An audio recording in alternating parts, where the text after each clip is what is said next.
is Monique, and I would like to welcome you to today's story time with a twist.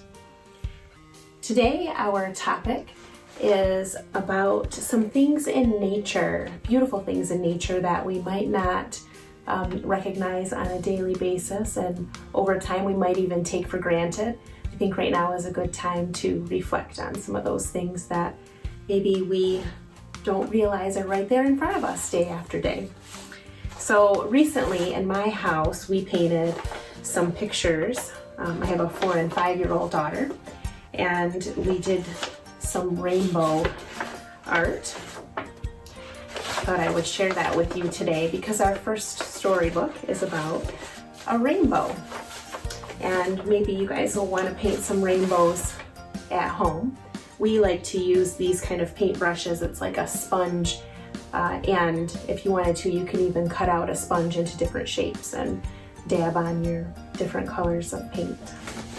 So that's just a fun trick that we do when we are doing crafts at home. Okay, so our first story is Ava and the Rainbow Who Stayed.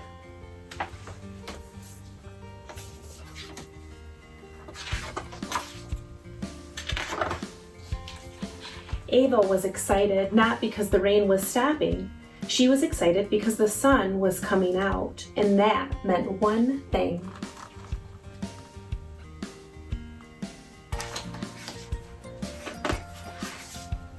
A rainbow. And this really was the most beautiful rainbow Ava had ever seen. If only you could stay forever, she said.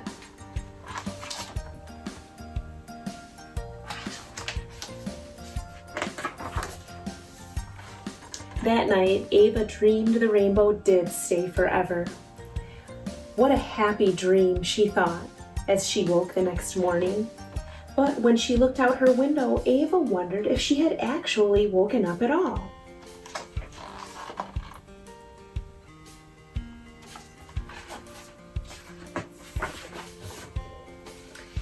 The rainbow was still there.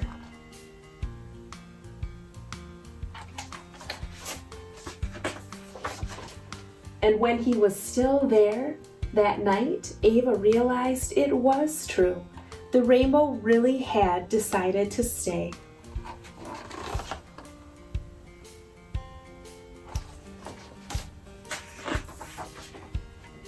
Within days, people were arriving from far and wide. Everybody wanted to see the rainbow who had decided to stay.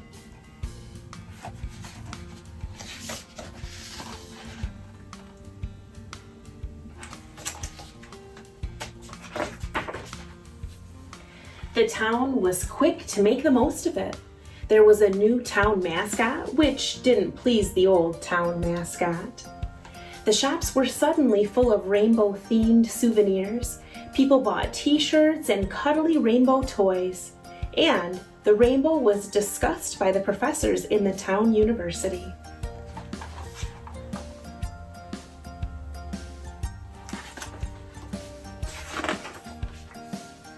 Every week, something different was happening, and the rainbow was the center of it all.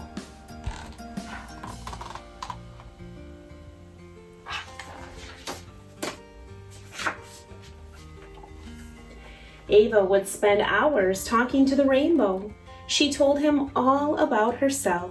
She introduced him to her friends, she sang to him, and she showed him all her favorite books and toys.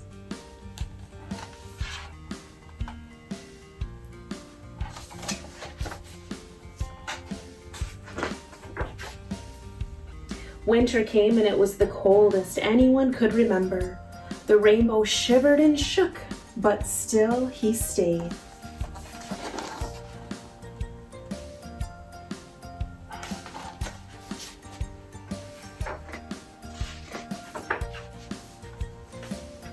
Spring finally arrived, and by this time people had gotten so used to the rainbow, sometimes they even forgot he was there.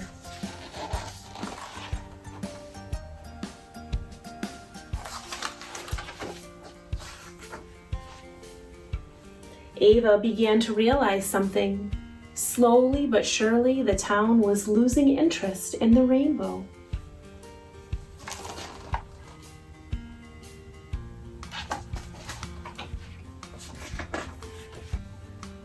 The rainbow was no longer at the center of it all.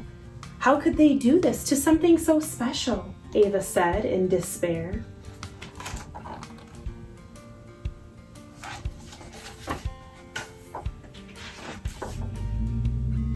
Just then, a crowd of people with cameras came into view, climbing the hill toward them. "I think they're all coming to see you again," shouted Ava to the rainbow.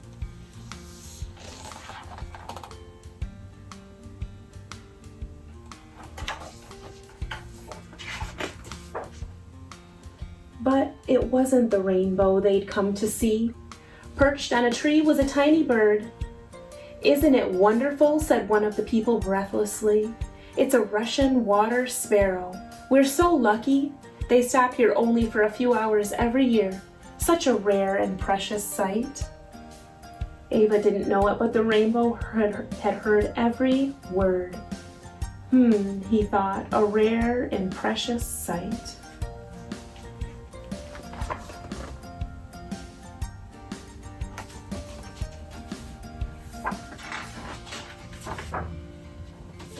And the next morning, the rainbow was gone. Ava hoped he wouldn't be gone forever. From that moment on, every time it rained, Ava looked for the rainbow.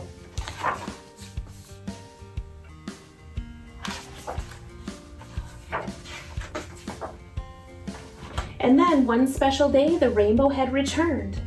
Ava knew this time the rainbow wouldn't stay forever, but he'd always come back, a rare and precious sight indeed.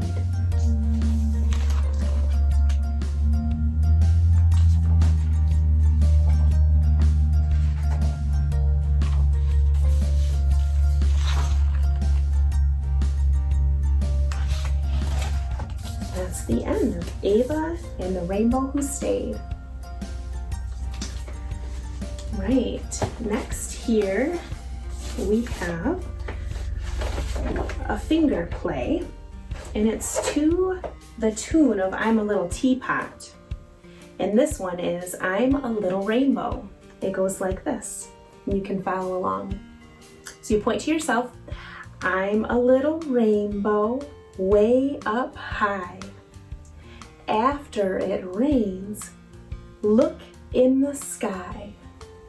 You will see my colors, oh so bright. From end to end, what a lovely sight." So one more time, shall we do that? "I'm a little rainbow way up high. After it rains, look in the sky. You will see my colors, oh so bright. End to end, I'm a lovely sight." A story that probably your parents and maybe even your grandparents will remember. It's called The Giving Tree. And this is by a famous author. His name is Shel Silverstein. And maybe you've heard the story before. Shel Silverstein wrote this story about a tree, and this is a tree that is very, very generous. Once there was a tree, and she loved a little boy. And every day the boy would come, and he would gather her leaves and make them into crowns and play king of the forest.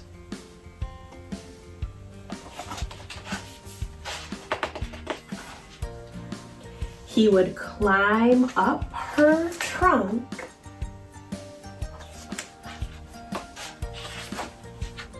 and swing from her branches.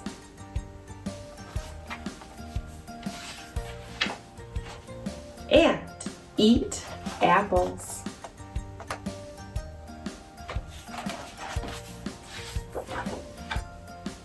And they would play hide and go seek.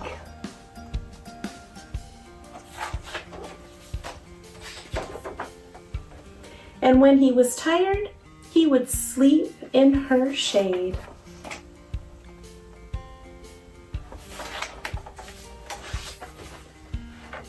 And the boy loved the tree.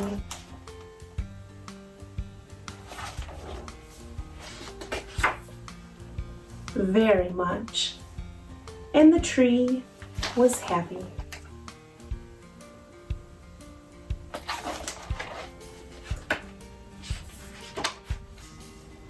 But time went by.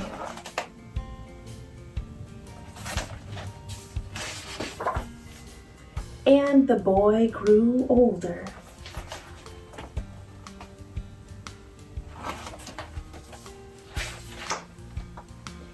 And the tree was often alone.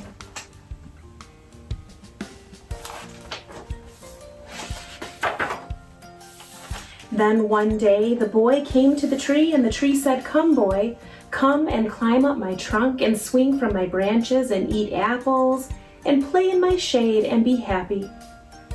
"I'm too big to climb and play," said the boy. "I want to buy things and have fun. I want some money. Can you give me some money?" "I'm sorry," said the tree, "but I have no money. I have only leaves and apples. Take my apples, boy, and sell them in the city. Then you will have money and you will be happy."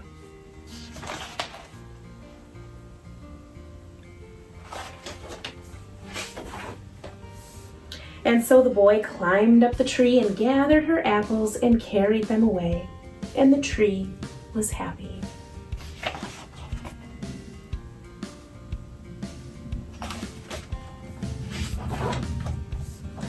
But the boy stayed away for a long time, and the tree was sad.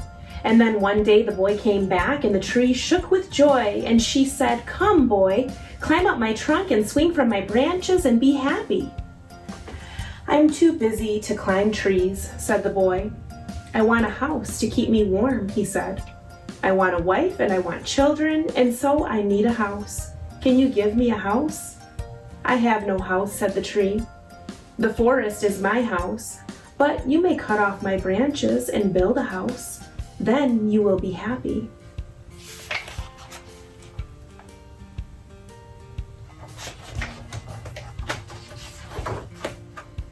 And so the boy cut off her branches and carried them away to build his house.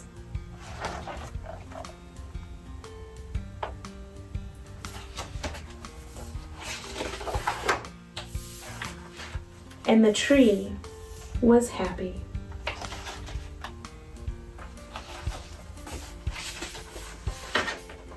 But the boy stayed away for a long time, and when he came back, the tree was so happy she could hardly speak. "Come, boy," she whispered, "come and play." "I am too old and sad to play," said the boy. "I want a boat that will take me far away from here. Can you give me a boat?" "Cut down my trunk and make a boat," said the tree. "Then you can sail away and be happy."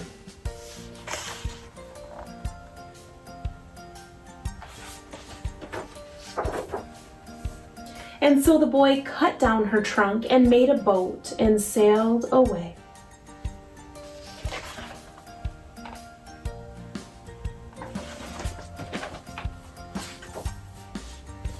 And the tree was happy, but not really.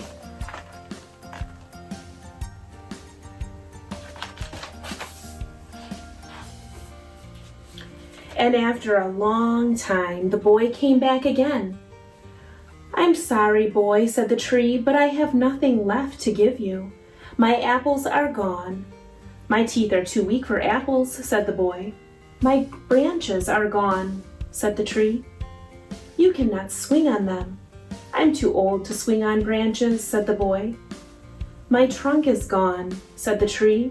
"You cannot climb." "I'm too tired to climb," said the boy. "I'm sorry," sighed the tree. "I wish that I could give you something, but I have nothing left. I'm just an old stump. I'm sorry."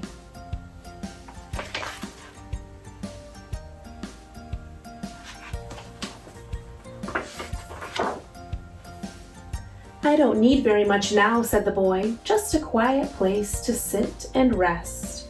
I am very tired." "Well," said the tree, straightening herself up as much as she could, "well, an old stump is good for sitting and resting. Come, boy, sit down and rest." And the boy did.